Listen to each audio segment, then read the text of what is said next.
ඕ මගේ මේ ඇඟිලි වතුර වෙලා තියෙන නේද? උඹේව තමයි කොළපොමඩ ගන්න. බලන්න.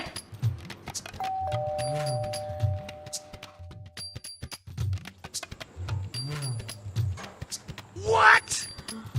හරිනේ. අම්මා දුන්න ආධාරේ මෙන්න අපිට ආපිට මේවලා. අම්මා මේ කරන දේවල් වලට අම්මට වෙනම අපායවල හැදෙනවා අම්මේ.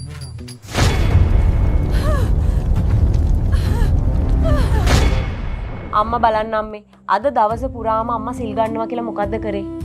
මුළු ලෝකෙටම ඉරිසියා කර කර වෛර කර කර එක දවසක් විතරක් සිල් අරන් වැඩක් නැහැ. සීලය කියන්නේ හදවතින්ම පිළිපදින්න ඕන දෙයක් අම්මේ. හැමදාම මේ විදිහට ඉන්නවා නම් අමුතුවෙන් කරන්න දෙයක් නැහැ. අනික අම්මේ අපි ගෙවල් වල හදන සත්තු වගේම පාරේ ඉන්න අහිංසක සත්තුන්ටත් ඒ විදිහටම අපි ආදරය කරන්න ඕනේ. අපේ කර්ම ශක්තිය අනුව අපි කොහොමද දන්නේ ඊළඟ ආත්මේ අපි කොහේ ඉපදෙයිද කියලා?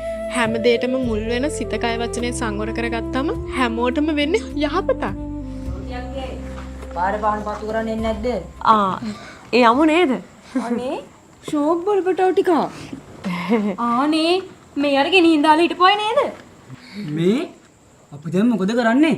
මේකෙත් බව්වෝ ඉන්න නිසා මේ තියාගන්න බෑනේ. පැටව ටික බෙදාගෙන අපි ගෙදර ගියා. වෙන කරන්න දෙයක් නැහැ නේ. අනේ අක්කේ පවුනේ. අපි මෙයාලව බෙදා ගන්න ඕනේ නැහැ. අපි හැමෝම එකතු වෙලා මේගොල්ලෝව හදමු. හරි.